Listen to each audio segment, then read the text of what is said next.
নিরামিষ দিনে যদি একটু চাউমিন পাস্তা এই ধরনের জিনিস খাই তাহলে মনে হয় না যে নিরামিষ খাচ্ছি।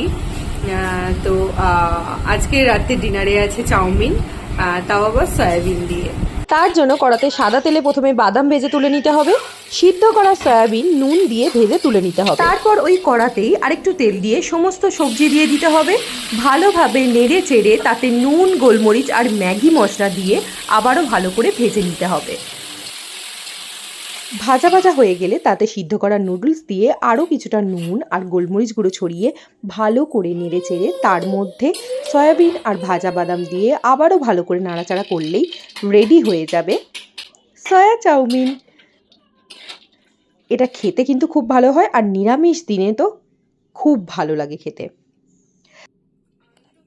তোমরা কে কে চাউমিন খেতে ভালোবাসো আমাকে অবশ্যই কমেন্ট করে জানাও।